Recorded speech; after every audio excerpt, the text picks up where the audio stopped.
world of John Wick is badass. In Slavic mythology, the Kikimara is a spirit that exists in the shadows. To those with darkness in their hearts, she can be vengeful. But to the innocent, she can be a protector. Hi guys, welcome to The Love of Cinema. I thought we'd start off with the Baba Yaga himself and go back to your previous experience or maybe first viewing of John Wick. God, my first viewing of John Wick was, well, I'd known about that that Chad was putting it together back when it was, I think it was a script called Scorn, and that he was they're changing and putting his spin. So I'd known that it was in production, that Chad was doing it. And when I started, for me, it was when I started to see the trailers for it. In terms of, I knew the action was going to be very clever, but seeing it in the theater for the first time was one of the kind of new kind of approach to action. But then also with the puppy, it's just like, I mean, it's just the one thing that you don't do. They did, and then at that point, from that point on, I remember just even feeling in the audience that like anything that John Wick does from this point on, we are absolutely behind him. Hooked. Yeah. Same with me. I saw it in the theater. I was in Georgia filming there, and I bought a '69 Camaro, I think because of John Wick. And then I wanted a pit bull puppy immediately.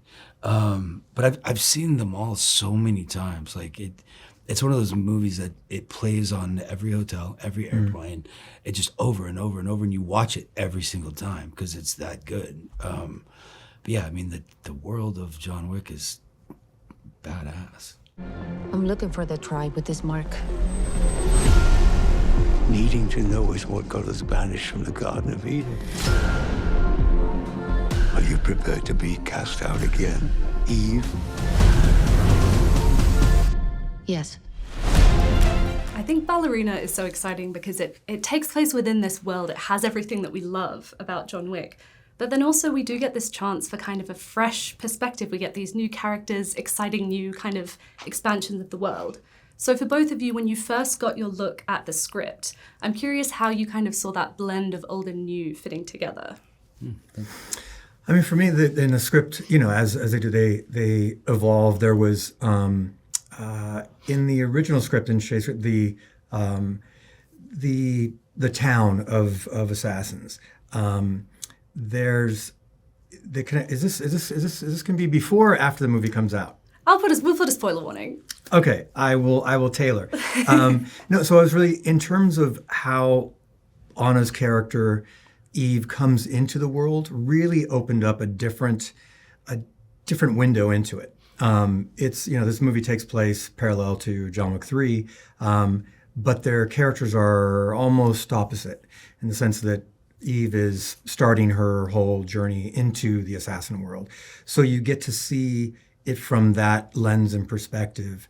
And so it was really enticing. And also seeing what, with all the mythology that has been set up, how does that play into a character that is starting from the beginning and working up the ranks and wanting to get into the world. And that's something that Anna and I were both very excited about.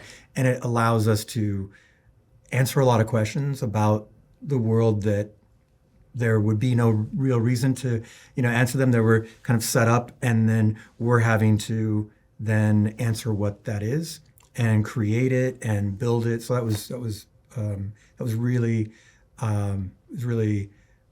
enticing and also just fun to put together. You have no idea what you just walked into. Cool.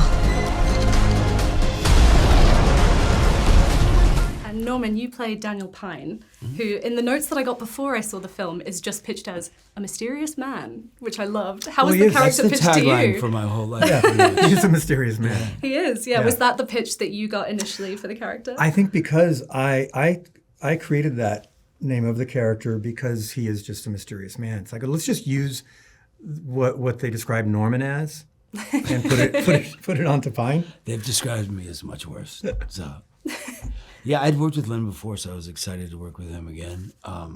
Big fan of the movies, of course, and I'd just seen Anna in Blonde, like literally, like just before we were talking, and I was like, "Ooh, she's great in that. She'll be great in this," and I was just excited to be a part of it, you know. And it was fun to be on set. It was fun to watch everybody work, really keep their chin down and like go to work and take it really seriously and kick ass. It was great. Yeah, Dream tell me about working with the incredible Ana de Armas, who, may I say, just sends it for 2 hours. Sends Oh, it. she does. Yeah, she gives it.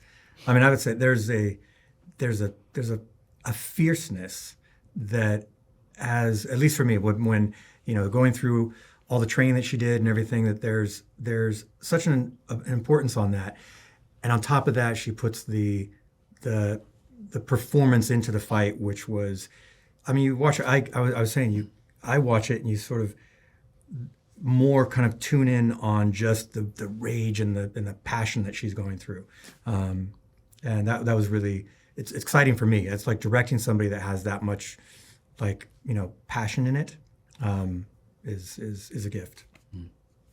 Yeah, I mean, all the stunt work in the film is amazing and such incredible, like, inventive action scenes. Yeah. I'd love to hear a little bit more about what goes into sort of planning and prepping those scenes in advance, designing them, but then also preparing for and executing them as an actor.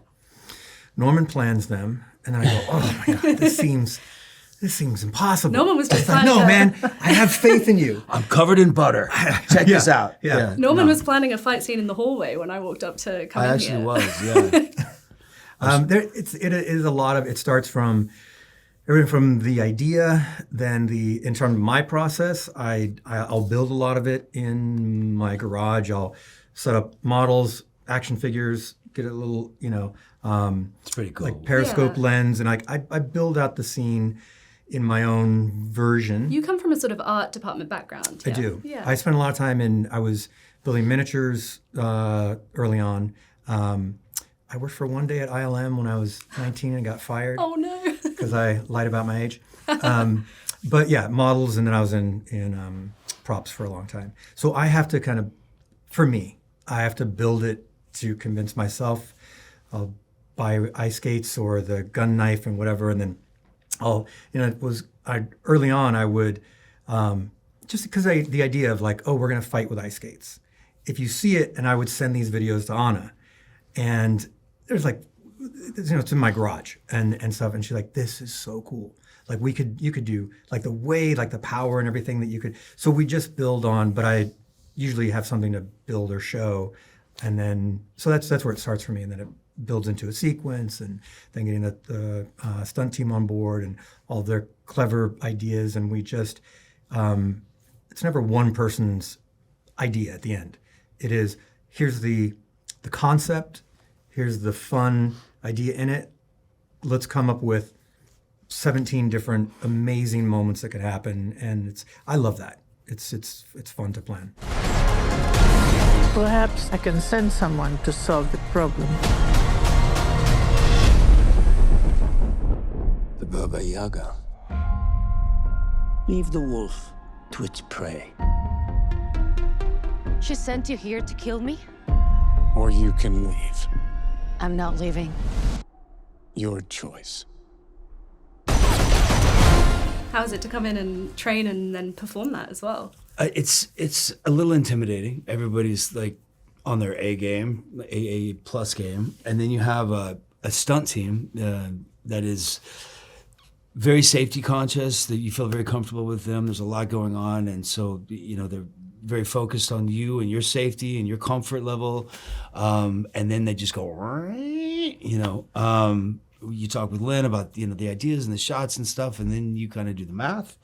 You kind of like, these are going to be exploding by my head. Make sure you're not there when that happens, and your cues and your movements are cueing everybody else's movements. So it's a very tight ballet, you know. But you feel very good about it, and then you just put your chin down. Yeah, because a lot of what go to work. what we'll do is, if he's calling out his line to his daughter, is also the special effects crew's cue to hit the squibs that are on that side of the marble but that is his cue, because after he said that line, they know that he's going to cover when that happens. So if he doesn't do his line at the time when his head is turned, so there is a lot of... It's a delicate dance. Yeah, and you rehearse through it, go through it many times, do a first take with with none of the dangerous bits, and then you add them in. And then he's like, take your shoes off.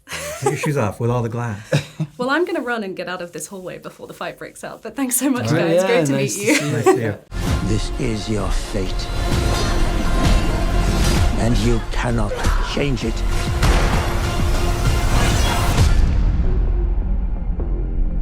Rules. And consequences.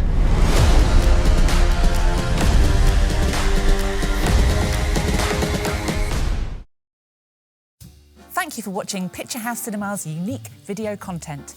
Hit the subscribe button to be kept up to date with our movie news, cast and crew interviews, highlights, trailers, and lots more.